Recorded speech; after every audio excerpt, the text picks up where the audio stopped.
अस्सलाम वालेकुम व्यूअर्स, कैसे हैं आप? उम्मीद करती हूँ खैरियत से होंगे। न्यूज़ इन शाहूरम में मैं आपके साथ। तो इटली में जो कश्ती का हादसा पेश आया है, इसमें हलाक अफराद की तादाद 62 हो गई है। इसमें 12 बच्चे भी शामिल हैं और जबकि 28 पाकिस्तानियों की भी पहचान की गई है।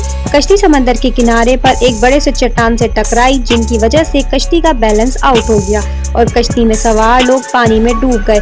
आज तक के अमवात की तादाद 62 हो गई है। तुर्की से गैर कानूनी तौर पर इटली जाने वाली कश्ती में 20 पाकिस्तानियां भी सवार थे, जिनमें से 16 को बचा लिया गया, जबकि 4 अभी तक लापता हैं।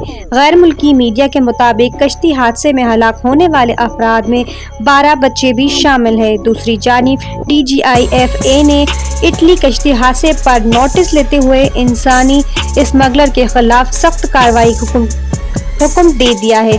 DGIF ने गैर कानूनी बॉर्डर पार करने वालों के खिलाफ कार्रवाई का हुक्म देते हुए कहा कि इंसान स्मगलर जैसे जुर्म में मुलव्विस सर माफी के मुस्तहिक नहीं होंगे।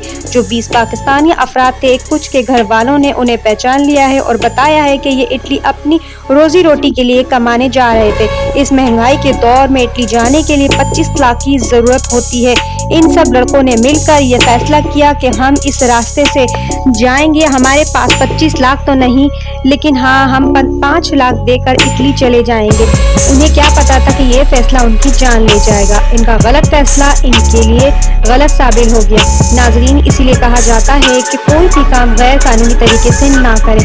उम्मीद करती हूँ आपको मेरी ये वीडियो पसंद आएगी। नेक्स्ट वीडियो में इंशाल्लाह ज़रूर मिलेंगे और आप अपनी राय हमें कमेंट बॉक्स में ज़रूर दीजिएगा कि क्या इन्हें गैर कानूनी तरीके से जाना ठीक था कि नहीं। मज़ीद ऐसी खबरें देखने के लिए, सुनने के लिए मेरे चैनल को सब्सक्राइब कीजिए, लाइक कीजिए, बेल आइकन को ज़रूर दबाइएगा ताकि हमारी जो भी वीडियो होंगी हम आपके साथ शेयर करें। नेक्स्ट वीडियो में मिलते हैं। अल्लाह हाफ़िज़।